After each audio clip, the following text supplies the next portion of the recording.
E começando a revisão do episódio 23 de Boruto. O episódio começa com uma rápida cena da Sarada refletindo sobre a relação entre Sasuke e Sakura, enquanto a Sakura começa a enfrentar o Shin.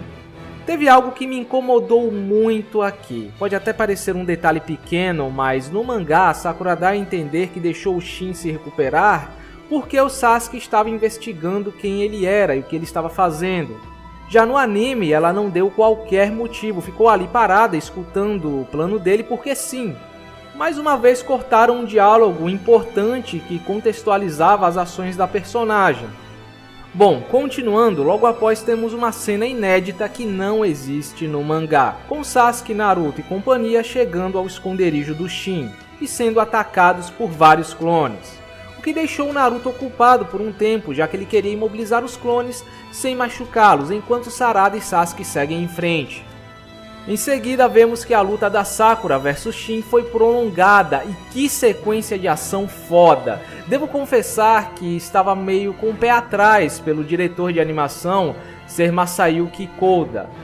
Às vezes as lutas dele têm uns efeitos que me incomodam, mas aqui ele não deixou nem um pouco a desejar. Foi uma luta extremamente intensa e fluida como raramente vimos nesta franquia. Talvez teria sido ainda mais interessante se o Shin tivesse pressionado a Sakura até o limite, até o ponto dela ser obrigada a usar o Byakugou, mas que seja. Eu fico feliz por terem dado esse destaque a Sakura, até porque Naruto e Sasuke terão um grande momento durante o conteúdo do filme lutando contra o Momoshiki. E certamente esse será um dos últimos momentos em que veremos a Sakura em ação durante um longo tempo, já que o foco aqui é a nova geração, coloquem isso bem na cabeça. Enfim, em um certo momento o Shin revida com suas lâminas e a Sakura é atingida no braço, o que acaba a deixando paralisada, como vimos anteriormente com Naruto e Sasuke. Mas antes de ser atingida por uma Fuma Shuriken feita com as lâminas do Shin, o Sasuke chega usando Susanoo, a salva e de quebra corta uma das pernas do Shin, uma cena bem mais violenta se compararmos ao mangá, onde ele apenas destrói o braço de lâminas do Shin e quebra os seus ossos o pegando com o Susanoo. Prosseguindo, temos mais um acontecimento inédito. Quando Sasuke está prestes a capturar o Shin, um dos clones entra na frente tentando proteger seu pai. E o Sasuke, sem nenhuma hesitação, tenta cortar a cabeça do clone, que eu achei um tanto desnecessário, pois o Sasuke já não é mais alguém tão frio assim.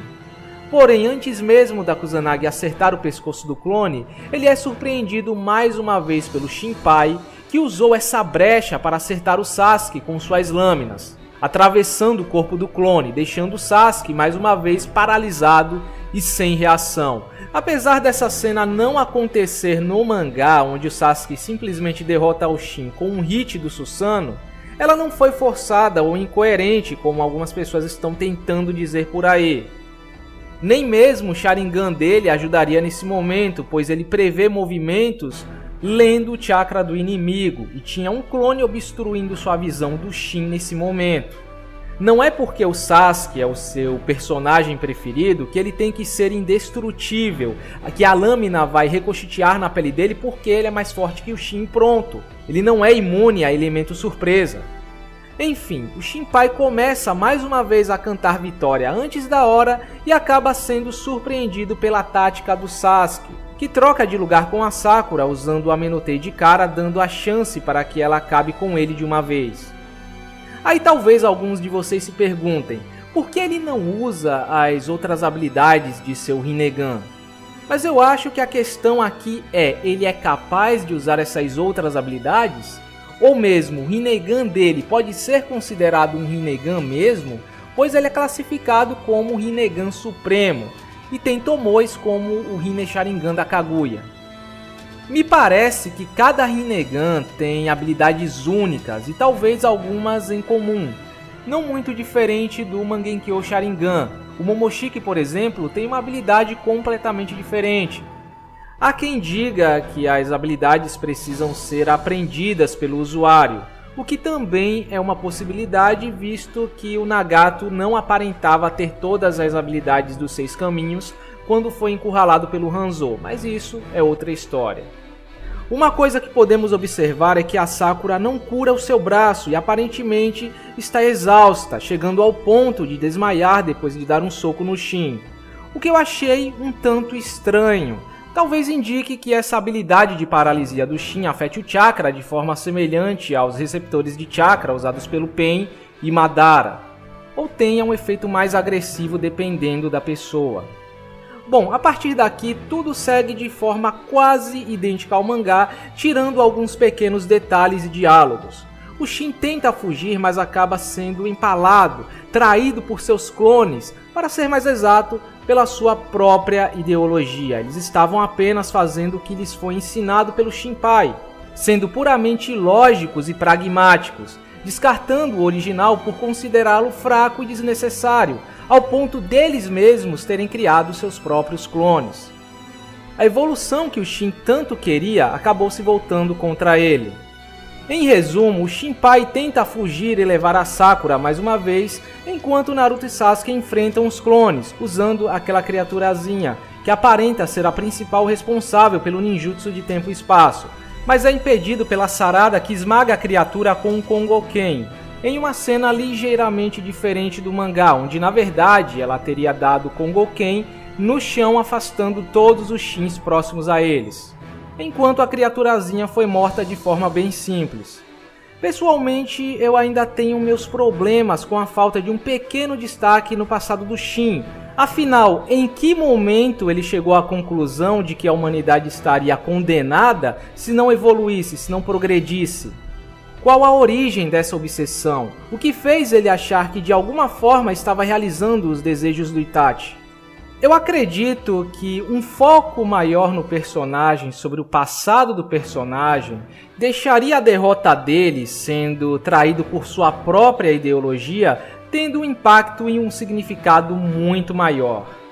No final das contas, ele é só mais um vilãozinho qualquer colocado ali no meio da história para criar algum conflito, e apenas isso. Até a Sumire teve um destaque e desenvolvimento melhor. Bom, após o Naruto fazer com que todos os clones desistam de lutar, e um diálogo em que o Sasuke responde ao Shin aparentemente morto, dizendo que ele não sabia nada sobre o Itachi, temos finalmente aquela cena tão marcante onde a Sarada pergunta ao Sasuke se os seus sentimentos estão conectados com a Sakura, e ele confirma que sim, ao responder, "Porque você existe", ou seria "Porque temos você", dependendo da tradução. Em seguida, todos voltam para casa, vemos que os clones foram acolhidos por um orfanato sob o comando do Kabuto, o que, parando para pensar, é de certa forma a representação da reconstrução do clã Uchiha, que o Sasuke tanto queria. E se eu estiver certo, se eles forem clones criados com DNA Uchiha, é bem possível que eles passem essa característica aos seus filhos. Enfim, a Chocho encontra finalmente o seu verdadeiro pai, entre aspas, o Choji magro. A Karin esclarece o mal-entendido com o cordão umbilical, apesar de que por algum motivo cortaram o trecho em que ela esclarece que a Sarada nasceu durante a viagem que Sasuke e Sakura fizeram juntos. Essa explicação da Karin deveria acontecer depois da despedida do Sasuke. Houve uma pequena inversão das cenas aqui. E chegando ao final do episódio, Sasuke volta para sua missão, se despedindo da Sarada com uma das maiores demonstrações de carinho que já vimos ele tendo por alguém, abraçando ela e dando aquele clássico toque na testa, mostrando que apesar de sua personalidade difícil, no fundo ele é um pai carinhoso. E por que não um leve alívio cômico com ele indo embora, deixando a Sakura no ar. Eu percebo que talvez essa necessidade do Sasuke em se manter longe da Sarada não seja apenas por uma questão de protegê-la, mas também para que ele se mantenha focado em sua missão. Será que ele conseguiria se manter firme em sua missão durante tantos anos se fosse visitá-la e mandasse cartas constantemente? Isso realmente faz sentido com algo que ele diz no episódio 22. Os sentimentos apenas atrapalham a missão. E por fim, após o encerramento, que também recebeu uma mudança especial, o episódio termina com a Sarada agradecendo ao Boruto e revelando que decidiu seu objetivo, se tornar Hokage. Faltando apenas aquele retrato de família no final, mas eu acredito que veremos no próximo episódio, que é considerado como o epílogo do Gaiden. Então provavelmente terão algumas cenas soltas do Gaiden ali. Provavelmente é onde acontecerá a reunião dos Kages que não vimos durante o Gaiden. Agora, terminando o vídeo, eu não tenho muito o que acrescentar. Já falei tudo que eu queria durante a revisão. E sobre as questões técnicas, o episódio dispensa comentários. Tanto os quadros chaves quanto os quadros secundários estavam numa qualidade altíssima, ao ponto de que eu mal consegui sentir a mudança de qualidade na transição entre as cenas, mesmo nos momentos mais parados do episódio. Enfim, é impressionante o que essa equipe está conseguindo fazer, cara. É algo inacreditável. E não só em questões técnicas, mas também na adaptação da obra original. Não só por essa pequena adição maravilhosa que fechou a adaptação do Gaiden com chave de ouro, transformando uma luta que mal acontece no mangá em uma das melhores sequências de ação que essa franquia já teve, mas também pelas adições que vimos nos episódios anteriores, que complementaram o enredo do Gaiden com informações relevantes e até mesmo nos ajudaram a entender melhor toda essa relação conturbada entre o Sasuke e sua família, apesar de ainda ser uma coisa cruel afastar uma criança de seu pai dessa forma, mas pelo menos agora entendemos as razões do Sasuke e também da Sakura para tomarem essa atitude. E por falar nisso, o que eu realmente quero comentar aqui é justamente sobre o foco do enredo no drama familiar, que se resolve no final desse episódio. Eu sei que algumas pessoas se incomodam com o foco do enredo no drama familiar, afinal, isso é um Battle Shonen, você não espera uma história sobre uma menina tendo uma crise de identidade procurando por sua verdadeira mãe. Quando o Gaiden saiu como mangá, muitas vezes eu vi comentários criticando o modo como a Sarada se comportava, que ela estava muito chorona, que a história era brega, parecia uma novela e blá blá blá blá blá. Mas eu acho que o fã tem que ter uma mente um pouco mais aberta para conseguir compreender, aproveitar e absorver tudo que a história tem a oferecer. Seja lutas super fodas, lições de moral ou dramas familiares. Principalmente nesta franquia onde o drama sempre teve um foco muito maior do que qualquer outra coisa. Não se trata apenas de lutas, poderes e personagens fodas, mas também das relações humanas. Você tem que entender que a Sarada é uma menina com seus 11 a 13 anos.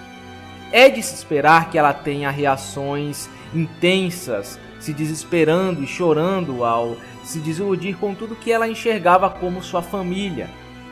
Às vezes eu me pergunto que tipo de dramas ou conflitos esse pessoal esperava vindo da Sarada. Ela não é o Sasuke, ela não é uma órfã que teve toda a sua família assassinada e vive pela vingança. Ela é uma criança que tem família, amigos e uma vida comum.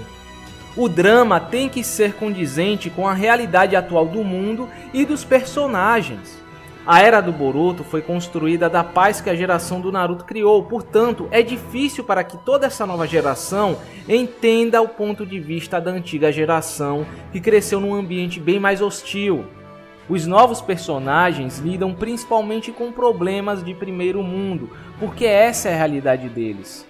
Os problemas que a Sarada enfrenta, assim como outros personagens como Boruto, não podem ser os mesmos de seus pais. O drama familiar é a única coisa que se encaixa nesses personagens durante esse momento da história e de suas vidas. É a única forma de dar a motivação necessária para que eles entrem em suas próprias jornadas. Foram essas dúvidas sobre o seu pai, sobre a foto, se a Sakura era realmente sua mãe, que impulsionaram a Sarada a entrar em toda essa situação em busca da verdade. E graças a essa experiência, ela encontrou um verdadeiro objetivo, sua verdadeira motivação. E o mesmo pode ser dito sobre o Boruto em relação ao conteúdo do filme. O Gaiden é um conteúdo tão importante para o desenvolvimento da Sarada quanto o conteúdo do filme foi para o Boruto.